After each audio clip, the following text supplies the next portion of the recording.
Manaria, meaning most beautiful. This is the intriguing love story of a multi-billionaire, resilient, proud young doctor, Tudor.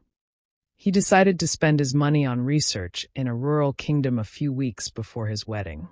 Events that hit him left his fate in the hands of a poor orphan who he must obey to survive. Please like, subscribe, and share. The next morning, Fiona arrived at Chief Otis's mansion, her face pale but her fury blazing. She had barely slept, replaying the events of the previous night. The whispers from the hospital staff about a mysterious woman haunted her. Seated in the grand living room, she faced Tudor's parents. "Chief Mrs. Otis," she began, her voice trembling. "I have been humiliated in ways I never thought possible. Tudor missed our wedding day. And for what? A stranger." Chief Otis exchanged a glance with his wife, who frowned deeply. "Fiona, calm down," Mrs. Otis said. "Let's hear what Tudor has to say before jumping to conclusions." "Calm down," Fiona shot back, her voice rising. "Do you know what people are saying? That your son has brought shame to our families by abandoning his bride for some village woman." Chief Otis's face darkened. "What village woman?" Fiona leaned forward, her voice dripping with venom. "The one he brought to the hospital last night. The one he was so desperate to protect that he locked himself in with her instead of explaining himself to anyone." Tudor arrived home later that morning, his exhaustion evident in his sunken eyes and unkempt appearance. As soon as he walked through the door, he was met with the full force of his father's wrath. "Tudor," Chief Otis roared, "what is the meaning of all this? You humiliated us, abandoned your wedding, and now we hear you've brought some woman into the city. Explain yourself." Tudor sighed, running a hand through his hair. "Dad, Mom, Fiona, I'll explain everything. But you need to listen carefully." "We're listening," Fiona snapped, her arms crossed. "This better be good." Tudor sat down, his voice steady but filled with conviction. "I went to Okofia for a research project, as you all know. While I was there, I discovered something horrifying. A tyrant poisoning the community's water to kill off the elderly so he could secretly mine gold. I couldn't stand by and do nothing. I risked my life to investigate." He paused, his gaze meeting each of theirs. "During my time there, I was attacked, hunted, and almost killed. But a woman named Manaria saved my life multiple times. She hid me, guided me, and ensured I made it back to the city alive. If it weren't for her, I wouldn't be standing here today." Fiona's lips trembled, but her anger remained. "And that's why you missed our wedding? For her?" "It wasn't about missing the wedding," Tudor replied, his voice firm. "It was about surviving. And now she's here because she's unwell. I couldn't leave her behind in that dangerous place." "Unwell?" Mrs. Otis asked, concern flickering in her eyes. "Yes," Tudor said, his tone growing softer. "And there's more. Manaria is pregnant." The room fell silent. Fiona's face went pale, and she staggered backward as if she'd been struck.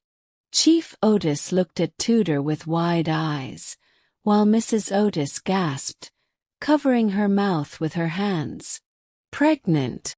Fiona finally managed to choke out. "You brought a pregnant woman into the city. Whose child is it?" Tudor's jaw tightened. "That's not important right now. What matters is that she and her baby need to be safe. You're protecting her." Fiona screamed, her voice breaking. "You've thrown everything away for her."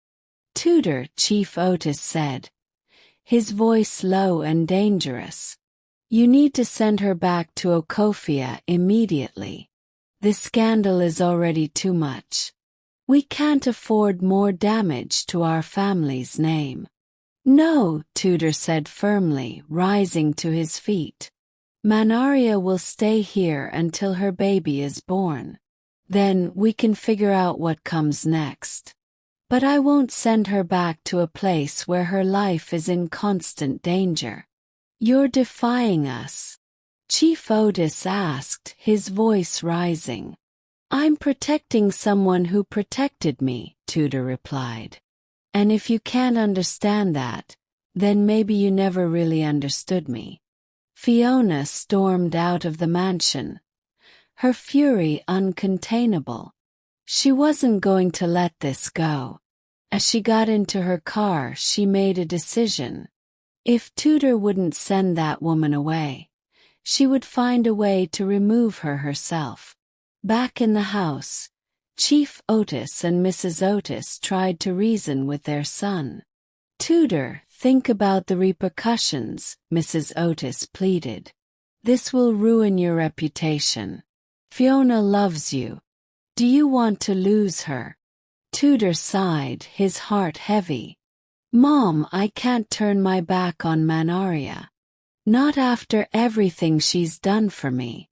She's carrying a life that deserves a chance. And I won't abandon her." As the family continued to argue, Fiona began making calls, setting her plans into motion. If Tudor thought he could protect Manaria, he was sorely mistaken.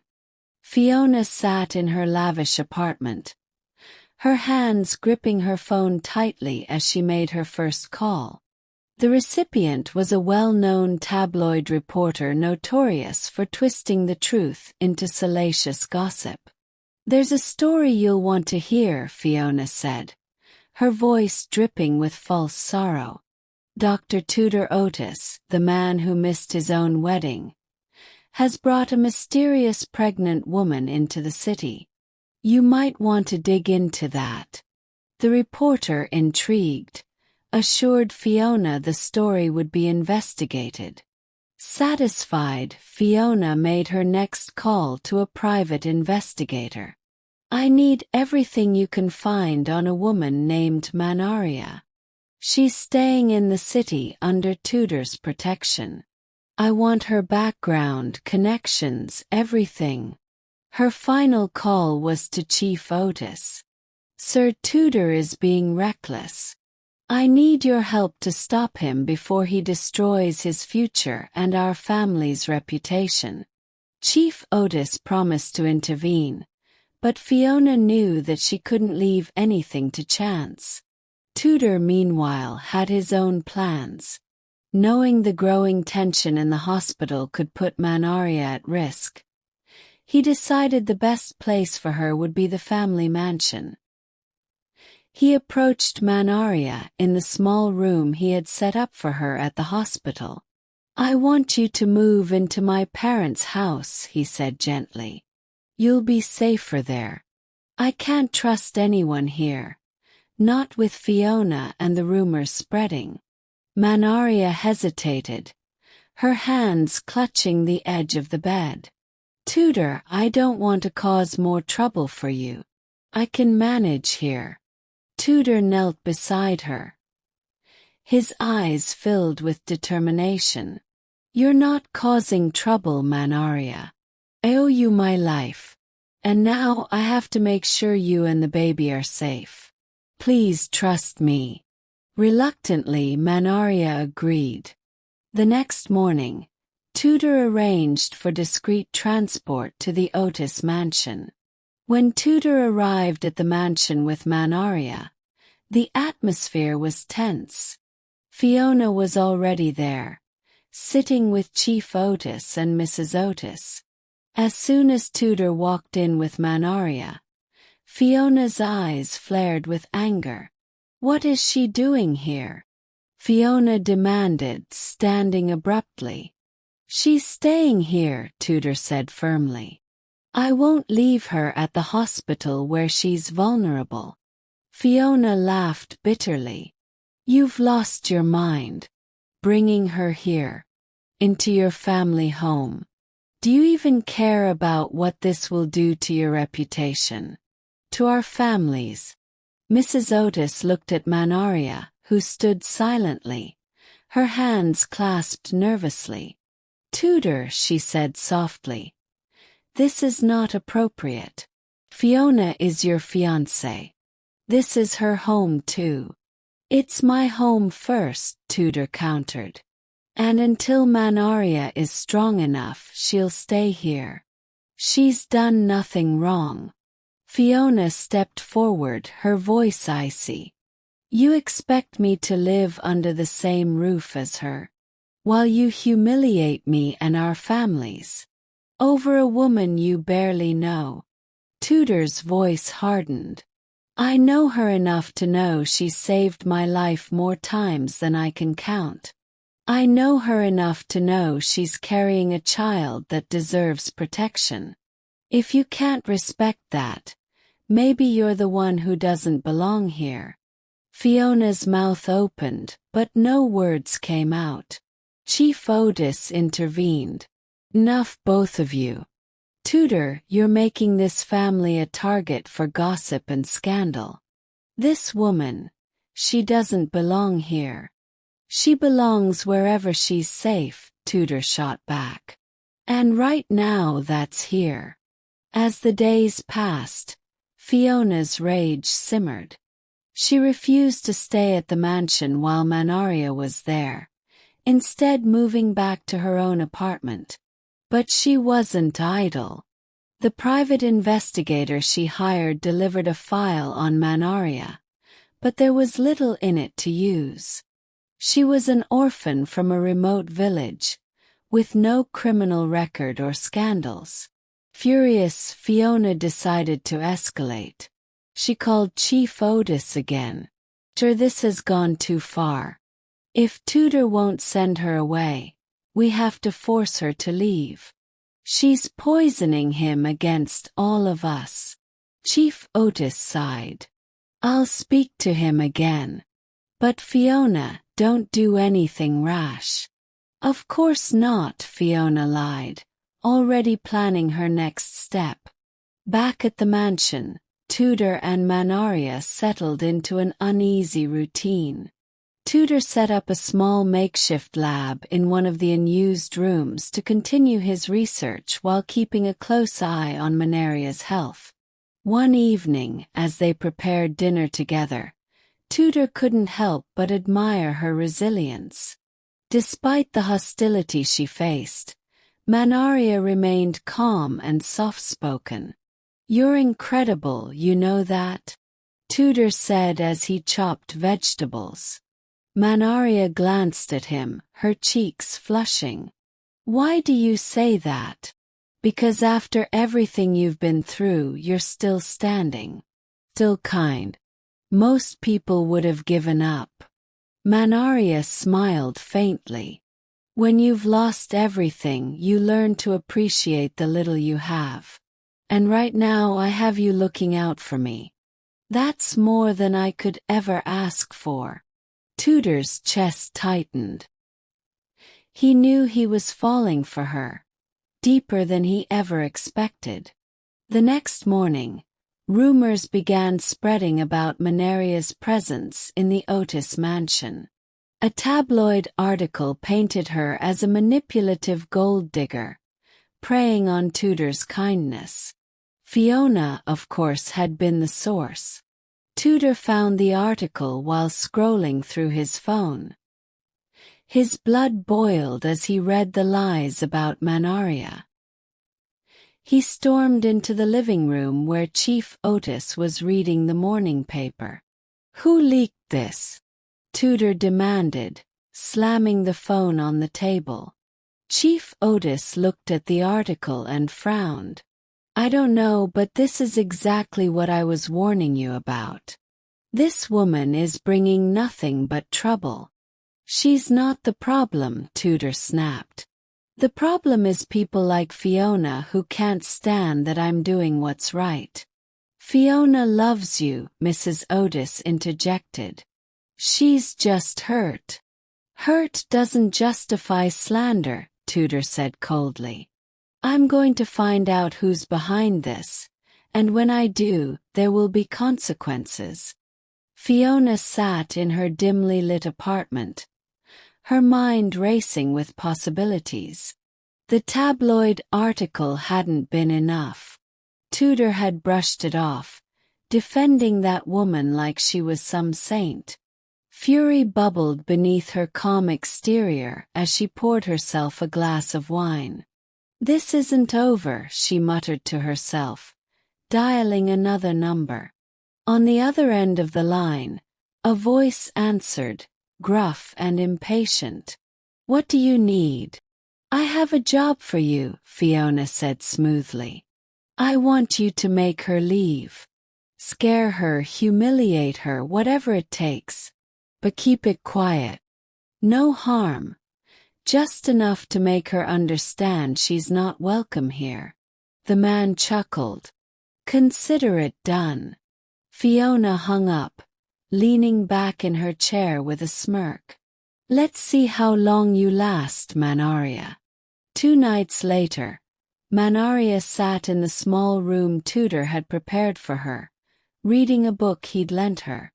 The mansion was quiet, save for the occasional rustle of leaves outside her window. Suddenly, the sound of glass shattering echoed through the room. Manaria jumped, her heart racing. She looked around, spotting a brick lying on the floor near the window. Attached to it was a piece of paper. Her hands trembled as she unfolded the note. The words were scrawled in harsh, angry letters. Leave now, or you'll regret it. Manaria's breath hitched. She clutched the note tightly, her mind racing. Who would do this? Why? The next morning, Tudor found Manaria sitting in the kitchen, her face pale and her hands wrapped around a cup of tea. Manaria, what's wrong? He asked, sitting across from her. She hesitated, then slid the note across the table. This was thrown into my room last night. Tudor read the note, his jaw tightening with anger. This is unacceptable, he growled. You're not going anywhere, and I'm going to find out who's behind this. He stormed into his father's study, holding the note. Did you know about this? Tudor demanded, slamming the paper on the desk. Chief Otis glanced at the note, his expression unreadable. No, I didn't. But you've brought chaos into this family, Tudor. You should have expected resistance. Resistance? Tudor snapped. This is a threat. And if I find out Fiona or anyone else in this house is behind it, there will be consequences. Frustrated that her scare tactic hadn't worked, Fiona decided to escalate further. This time she targeted Tudor directly. She approached Mrs. Otis in the grand living room, putting on her best act of concern. I'm worried about Tudor, Fiona began, her voice soft and trembling. Ever since that woman showed up, he's been different, distant. He's not thinking clearly. Mrs. Otis frowned, her maternal instincts flaring. What do you mean, dear? Fiona hesitated, as if choosing her words carefully. I think she's manipulating him. She's carrying a child, and he's too kind-hearted to see that she's using it to trap him. I wouldn't be surprised if she's after his money. Mrs. Otis gasped. You think she's lying about the baby? I don't want to believe it, Fiona said, feigning sadness.